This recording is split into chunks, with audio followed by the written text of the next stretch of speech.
Good afternoon, everybody. My name is Joshua Shigala. I'm the CEO of Vaultoro. I have been in the crypto space for a while.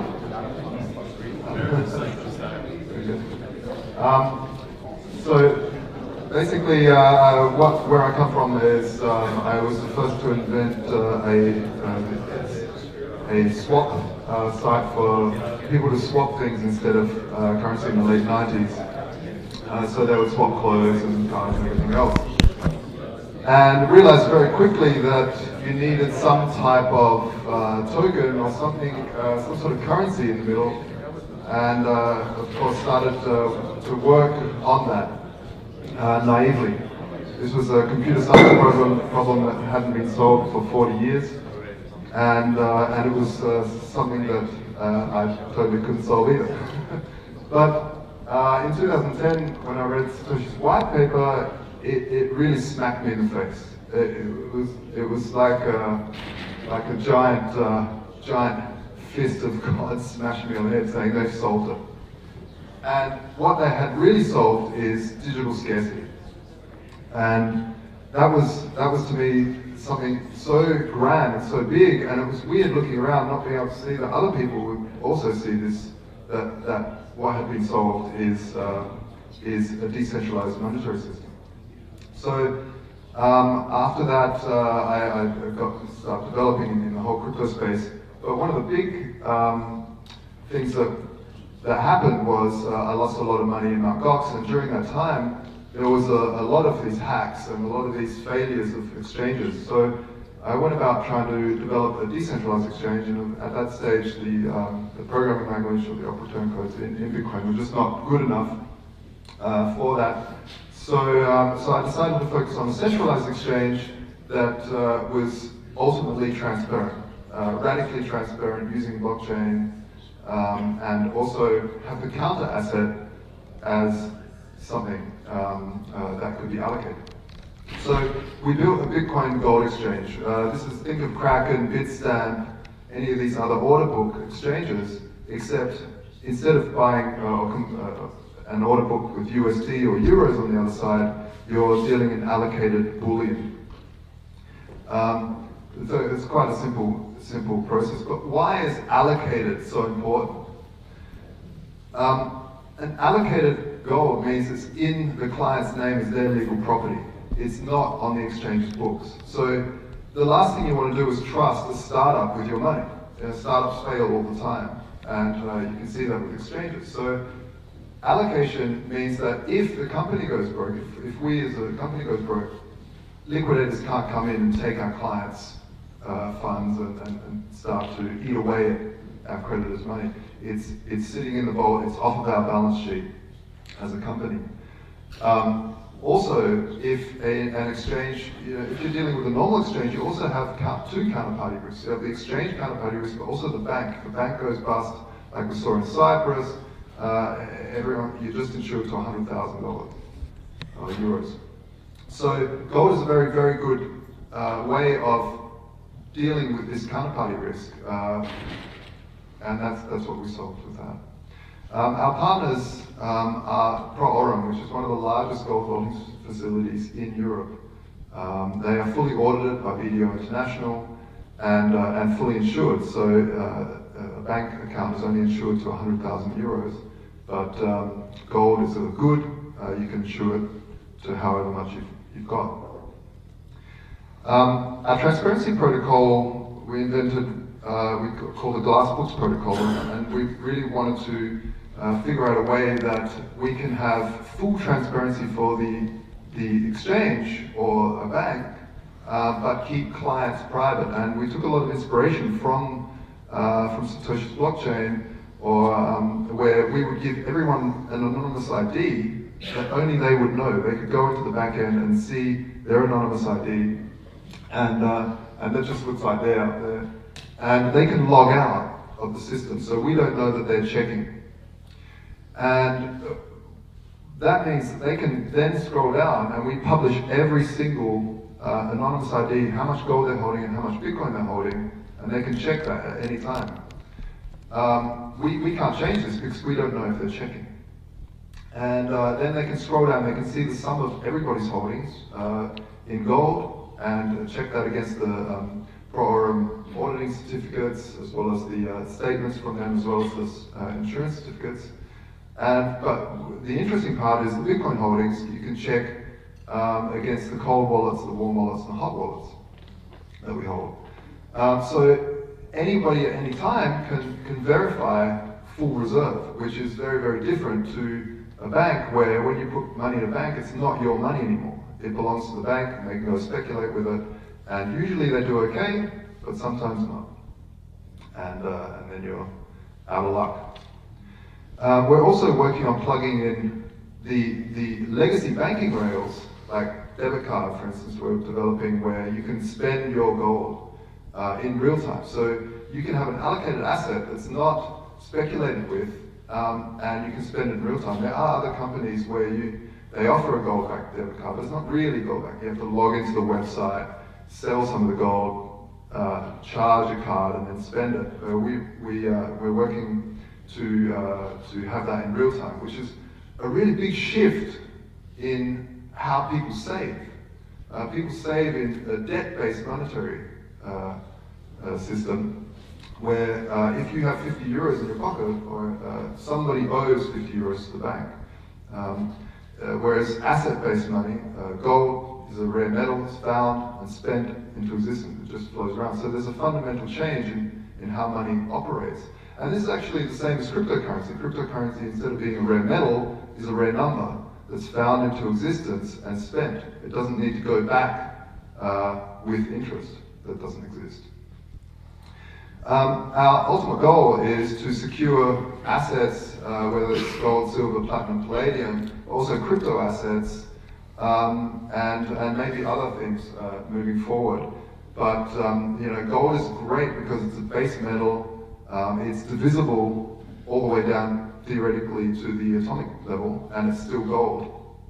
So it was the first thing we used.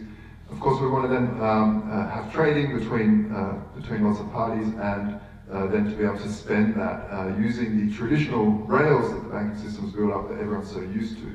But we're also working on some of the mobile payment options that we're seeing with M-Pesa and things like this. Who are our customers? Our customers are all sorts of types. So we have savers that really don't trust banks anymore. We saw that in Cyprus. We had many people came up to me and said, look, I really don't trust the banks anymore. There was a little old lady, actually, she was there with her husband, and she said that she worked her whole life, bought an apartment at the age of 50, sold it to retire on, put it in the bank, and Friday it was there, Monday it wasn't there. 100,000 euros was left because of the insurance. And I said, wow, how many of that? How many people suffered the same thing? And she said, everybody. It was quite phenomenal and very sad. We have traders. Of course, traders are everywhere. Anywhere you can trade and speculate, especially on Bitcoin, without having that counterparty risk I mentioned. The underbanked is also a fantastic market, because you get people in Sub-Saharan Africa who can now download an open source application of a crypto wallet, start accepting payment, but they can't deal with that sort of volatility. So they can instantly convert that to allocated bullion, sitting in a high security holding facility in Switzerland, fully insured, fully audited, and then instantly convert back to crypto when they need to pay for things or restock. And of course, smart contracts. We're seeing more and more ICOs raising a lot of money, and they don't want to. It's really against their fiduciary duty to hold all of that in crypto, because if that tanks, then their balance sheet or their runway doesn't look too good. So a lot of we have a few startups that are running ICOs now, converting into bullion. We have traded 55 million worth of gold from 11,000, it's actually 12,000 clients now, and from 93 countries around the world. Smallest countries in Myanmar, where people have like 10 cents worth of gold sitting there, or $3, it's quite amazing. And also to the larger countries like the US, and of course Europe. We're like a typical exchange. We take a small commission on every transaction, and that goes down to 0.2% on volume. We have an amazing team built of experts in each of their fields, from economists to programmers, of course, and really love working with all of those guys. It's just been so much fun. So that's Vaultoro. I usually have 20 minutes, but if anyone has any questions, I'm so used to pitching like this, and I get 20 minutes today. But if anyone has any questions about crypto and gold, definitely, or just crypto, and yeah, I'm here.